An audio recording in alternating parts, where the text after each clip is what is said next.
প্রেস্টিজের এই ইন্ডাকশানটি একটা প্রবলেম এসেছে, যেখানে দেখাবো তোমাদেরকে। দেখো, প্রেস্টিজ ইন্ডাকশানের প্রথমে লাইন অন করে দিলাম, 1800 লেখা উঠছে ডিসপ্লেতে 1800, কিন্তু কোনো রকম লোড নিচ্ছে না। এটা সিরিজ লাইনে আমি চেক করছি, অর্থাৎ সিরিজ লাইন চেক করলে লাইন দেওয়ার সাথে সাথে 1800 যখনই উঠবে তখনই সিরিজ লাইট জ্বলে উঠবে। তো দেখো, ওখানে 0.27 যে কন্ডেন্সারটা আছে, কালো রঙের যে কন্ডেন্সারটা আছে সেটি খারাপ আছে। এই কন্ডেন্সারটার জন্যই কিন্তু লোডটা নিচ্ছে না। এটা সাধারণত খুব কম ফল্ট হয়, অর্থাৎ কন্ডেন্সারটা উইক থাকলেও কিন্তু লোড নেয়, কিংবা অনেক সময় লোড নিয়ে দেখতে পাচ্ছে, দেখা যাচ্ছে কন্ডেন্সার ফুলে উঠেছে, অর্থাৎ ও একেবারেই খারাপ হয়ে গেছে।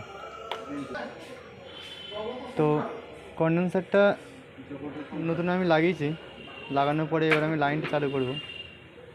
লাইন চালু করার পর দেখবে যে লোড নেবে, 1800 উঠেছে, ওটার পরে লোড নেবে, সিরিজ লাইট জ্বলে উঠবে, মানে আমার মেশিন রেডি হয়ে রয়েছে।